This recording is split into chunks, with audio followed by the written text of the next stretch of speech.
Greetings and salutations, good citizens. This is Laz. Welcome on back to the Fright Club, your one-stop shop for all things horror. I want to thank you all for checking back in again. Especially when you click on and see my ugly face, you don't run away. Thanks so much. Alrighty, and as always, if you enjoy what you're seeing, hit like, comment. If you haven't done it yet, subscribe. Hit that little bell notification, who did you hear, so you'll never miss an episode of the Fright Club. So, I'm going to continue with my my opinion and my comparison of why the It TV movie is superior to the It cinematic movie. And we're going to do chapter 2 now, which concerns the adults. And whilst I was very positive and kind to chapter 1, because I do enjoy it. I have issues with it. I have nitpicks, but nothing giant, really. Just nitpicks. Chapter 2, I absolutely freaking I hate this. I hate chapter 2. I hate everything about chapter 2. The cinematic version. The TV version, still weaker than the in chapter 1. That's one thing that both versions have in common. The adult version is weaker. It doesn't hit as hard, doesn't hit as well. I can't explain why. Honestly, I think it's because for both versions, the losers, the kid losers club, they feel like real friends. They feel like, they hung out and they really enjoy each other's company, which if you look at, check out IMDb or Wikipedia or whatever, you'll find out for both of them, the kids hung out, they played, they got to know each other for both versions. I think it was more of a in-depth hanging out version for the cinematic version, but I think both versions, from what I read, the kids just truly liked each other's company. Not that the adults didn't seem to enjoy this cover, but it didn't feel as organic. It didn't feel as real. It felt about as real as any segment on AEW. That's going to piss some people off, but it's who I am. Okay. So, but I am going to get to what I do like about part 2, and it's very, very light. And what I liked was stuff they put from the book. Actually, just really one sequence I can really think of that's in the book that isn't in the cinematic chapter 2. And that's the murder of Adrian Mellon in the beginning by the group of homophobic a-holes, homophobic douche nozzles. And I was surprised as hell they put that in the movie. Because whilst in the book, that entire sequence adds more drama to the story, because you start with Georgie's death in the book, and then it jumps right to the murder of Adrian Mellon. So at least time frame wise, that Pennywise is still alive from the 50s to the 80s. So whatever happens, but you don't know what happened yet, because all you know is you get snippets that Pennywise is still alive, and that the losers they're being called are remembering something, but they're all remembering the beast. They're all remembering Pennywise and bits of their past. So you're getting bits and pieces. So I understand it there. In the movie, to me, it didn't need to be there, really. I understand the whole, it sets up that Pennywise is still alive, and he's calling back, and he's going to call back the losers. Okay. It still didn't, I don't know, to me it didn't feel as dramatic. To me. I don't mean not dramatic for what happens. That not overly when I say that, I don't mean that in a bad way. I mean it's hyper dramatic. I get it. Especially if you are part of the LGBTQ community. I understand that scene will hit different. And I absolutely agree with that. I agree with that. Scene will hit different, will feel a little too close to home. And everyone who's gone through that, who's been assaulted or whatever, due to their sexuality, due to something you can't control, something that you're born with, you absolutely have my empathy. Absolutely. So what I'm saying here isn't, I'm not talking about that. I'm just talking about the scene. I'm not trying to downplay anyone's grief or if this scene triggered you. I'm not trying to downplay that. I'm not going to do that. But for me, like, the sequence is well done, well acted. I wish they did it more like they did in the book, where it's the cops have the homophobes. Like, they caught them all, and they have them all separated in different interview rooms, basically, and they're grilling. Like, different cops are grilling them, and you build up what happened, and they're all telling it in different bits, different parts, and then one of the homophobes, I can't remember his name, and Adrian's lover both mention the clown. They both mention Pennywise, and the cops go, "All right, we can't use that if we want to get them arrested." But I think that would have been more interesting if they played it out in the movie. To me, I think that would have been more interesting. And like, everything about the scene is set up well in the movie. And I was surprised, and also I was surprised how close it followed the book. Like, from the assault, from Pennywise eating Adrian's armpit, and then the tunnel full of balloons, exactly from the book. So I was very impressed by that. Part of me's thinking there's another scene that they have in the book that they had in the movie that they don't have in the book. I'm drawing a blank now. Back, I just had to sit down and I had to go through my brain. And I had to go through my brain Rolodex, so to speak, and think about what it was. And it was the sequence with the giant Paul Bunyan statue coming to life and attacking Richie. That was in the book. That wasn't in the original.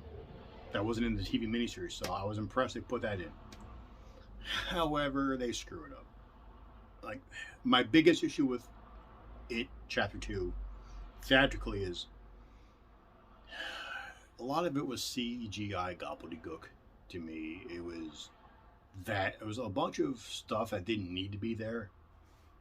Like, between the giant Paul Bunyan being goofy, the scene where Beverly Marsh goes and she's going to visit her father, and the old lady that's really Pennywise in disguise, and he turns out this giant naked old lady with massive wobbly boobs. So did not need to be in there. So stupid. And it was just, I don't know, I think it was done for laughs, not so much horror, because nothing horrific about it. It's just some big naked giant lady with big giant massive boobies. Like, it's not scary. The scene in the Chinese restaurant with the fortune cookies going, like, and there's a bunch of crap coming out of it. Again, big CGI nothing. It was like a big CGI hootenanny. It just doesn't do anything. It doesn't really add any fear. It's just meh. And then you get the scene with Eddie and his mom tied to a gurney, and then he turns around and she leaves her to dead, and then the leper shows up and he starts straining the leper. I was like, "No, screw you, you're not real." And also the leper vomits all over him, and a song plays, and I'm just, what? Why do we have all this comedy? Like, this isn't a Marvel movie. I don't want humor, that much humor, in my horror movies, especially for it. So the adult cast, as much I like, lordy, I like Jessica Chastain as Beverly, and I like, pause again, and I like James McAvoy as Bill Denborough, but everybody else, like, I can't stand Bill Hader as Richie. I really don't like the guy who played Eddie. Somebody made him more annoying, and it's just, Like, again, I don't like anything about that movie except for the two bits I said. Whereas the TV version, it's still closer to the book. I know a lot of people will say, no, it's not. It changed this and this, and you're not wrong. It does take a lot of liberties, mainly because it has to, because of the budget. It's a TV movie. for ABC, so you can't get graphic or anything. But to me, it just feels more like the story. Like just generally, like I love the cast. You get Richard Thomas. And by the way, kids, you're gonna have to Google this entire cast because I'm not gonna dig into details because I'm trying to make this quicker than the last one. It's gonna fail miserably. We'll try anyway. But so Google them. You got Richard Thomas as Bill Dennerborough. You got Ned O'Toole as Beverly Marsh. You have the late John Ritter as Ben Hanscom. You got the late Harry Anderson as Richard Tozer. You get Dennis Christopher as Eddie Kasprak, and you have Tim Reed as Mike Hanlon. And you have, I can't remember, Richard Mauser, I want to say his name is, for Stan. I may have mispronounced Richard's last name. If I did, I apologize, but I think it's Mauser. I think that's how you pronounce it. And again, just a solid cast. All TV veterans at the time. Like Harry Anderson was the lead in Night Court. John Ritter was the male lead in Three's Company. Tim Reed was in both WKRP and Cincinnati. He was in WKRP in Cincinnati and The Love Boat. And Ned O'Toole, I know she was in TV movies like movie movies. She was in Cat People and Superman 3 and others, and later on she became Martha Kent in Smallville.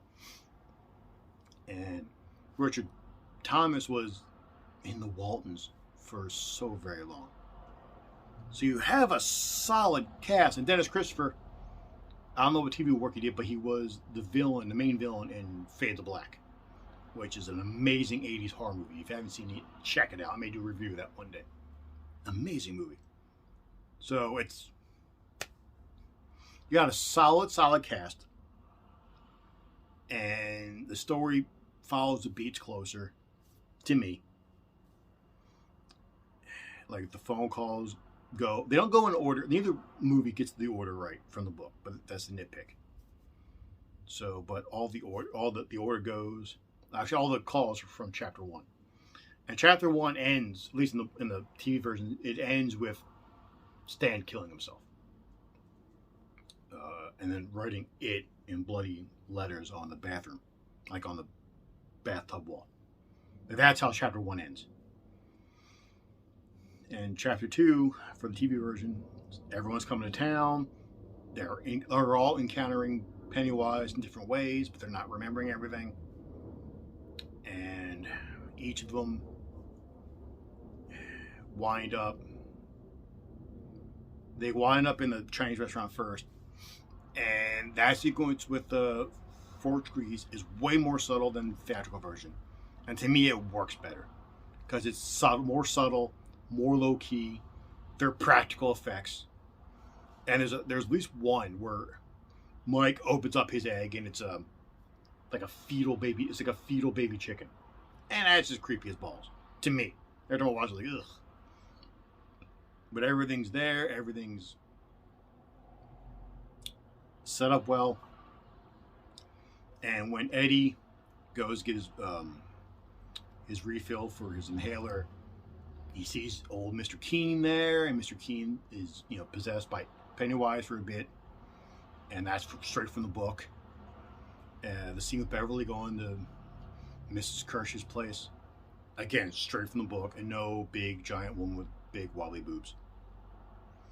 It's she starts off as a dainty old woman, and then starts drinking her tea, and she's slurping it, and you see like her teeth are rotted. And when Bev goes to drink the tea, it's blood. She drops it, and then the old lady basically turns into her father, but he's old and decrepit and looks kind of like the water zombies from Creepshow, kind of, sort of. And he gets Bev to run away. She runs in terror and then turns around. There's Pennywise in the door. And then she almost gets hit by a truck, turns back again. The house is just it's like all condemned, it's boarded up, and she's like, what the hell? Type stuff. So yeah, so every bit follows. And even the way Henry Bowers escapes is straight from the book. And like he escapes, Belch's zombie comes out from under his bed. and basically they speak telepathically. And Henry's like, to get out of here I can't because Koontz is basically running the gate, and Koontz is the worst. And Koontz like this big giant. I don't want to say intern. I don't know if that's not right, but he's like a security guard. And you see him, he has like a roll of quarters in his fist that he's like, yeah, I'm gonna punch somebody with a roll of quarters in my hand. And so Henry goes up and belches behind him. And then when Koontz goes to confront him and hit him with the quarters, Belch steps up from behind him and is Pennywise, but with the head of a Rottweiler, which is the one, which in the book it says that the Rottweiler is the one animal or dog that Koontz is terribly afraid of, and it mauls him. Now in the book it may not be a Rottweiler, it may be a different dog, but in my head it's a Rottweiler. I'm reading the book again, so if I have to correct myself, I will in the later video. But that scene is direct from the book. And then Henry stabs Mike, and they have to take him to the hospital. And like everything works better. Like even the way they take out Pennywise is better. Like in the theatrical version, they basically they make fun of him until he shrinks. And before I go any further, I need to talk about Pennywise's final form, because everyone hated the book where it's a giant spider. Even though in the book it explains the spider, like it's not really its true form; it's only the form that our brains can comprehend without going insane or whatever. But either way, so it's a giant spider in the book. So in the TV miniseries, it's a giant spider that looks derpy. It's always this giant stop motion thing, and its eyes are crossed. So I understand the hatred and the derision and everything that gets, and the mockery. I understand that. I think it looks cool, but I also understand why people don't. Like, I'm not knocking that. The theatrical version, Pennywise, his final form was like this spider Pennywise centaur thing, where the top half's Pennywise, and the bottom half has spider legs and something, and like somehow it looks worse. Like it's this really weird, stupid CGI thing, and it looks worse. And the way they start making fun of him, and it starts shrinking. And I get what they're doing. You know, you stand up to fear, and fear shrinks. Like your fear will not be as big as it was, and you're owning it, and what have you. I will say that I get what they're going for, but I will say it was done way better in the episode Fear Itself and Buffy the Vampire Slayer. Much better. Whereas in the TV version, Bev has the 2 silver stones that they use to wound Pennywise in Chapter 1. And they give it to Bev because Bev's the best shot, which is also straight from the book. And the same beats happen. Like Pennywise kills Eddie. And then and Bev basically gets under it to agree, so it's Pennywise's underbelly is showing, and it's basically where the deadlights are, and she shoots the silver earring into using a slingshot. She shoots it through its stomach, through its underbelly, and explodes the deadlights, and Pennywise roars in pain and scutters off, and and Eddie dies in Richie's arms, basically. And then this is the best scene in the movie, in my personal opinion. You hear Pennywise roaring like off in the distance, and the entire Losers Club stands up at once, and they all look in the camera, and looks in their face basically was wasting me every time I see him. Like, oh, the shit's on now. Like, we're gonna take care of business. And Richie's like, I swear, if this thing comes back when I'm 40 or when I'm 70, and they all go and they gangland Pennywise. Like, they stomp the crap out of the wounded spider, and they beat the shit out of it, and then finally at the end they rip out its heart, and they all hold it up as it's dying. And then you have the prologue, and the prologue for both, just like the prologue in the movie version to me is, oh, they all remember everything, and blah, blah, blah. I'm sitting there going, no, they don't. No. Because in the book, moment they kill Pennywise, they start forgetting again. Like the veil goes back over their minds, so they start reverting back. And even that's in the TV movie too. And but everything works better in the movie. I mean, the TV movie to me, like you get everything, and like you get to Richie's prologue, which he's now in the movie. Hey train, hey train, it's a train. I'm just gonna pause for a second here.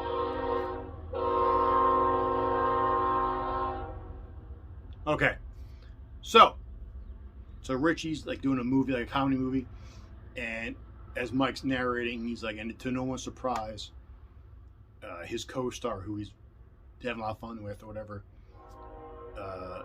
resembles Eddie a lot. Looks a lot like Eddie Kaspbrak. And I'm like, all right, that's cool.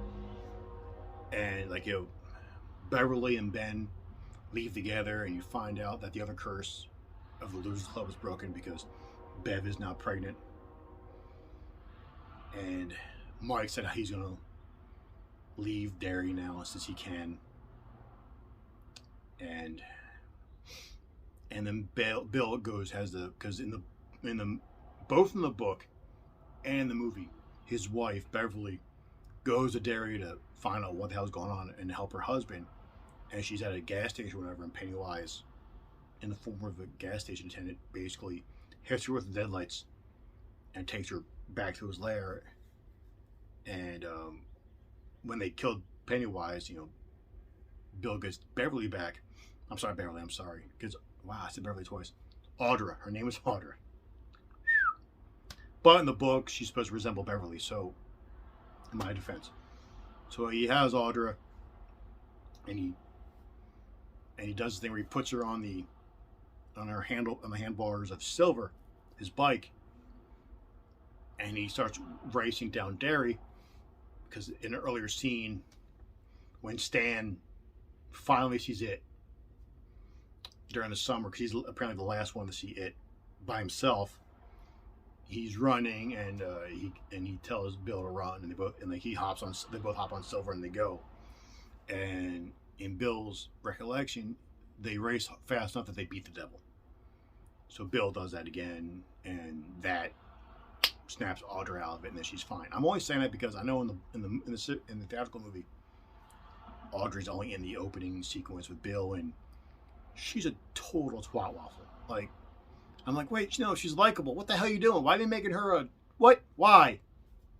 Didn't understand that. I really don't understand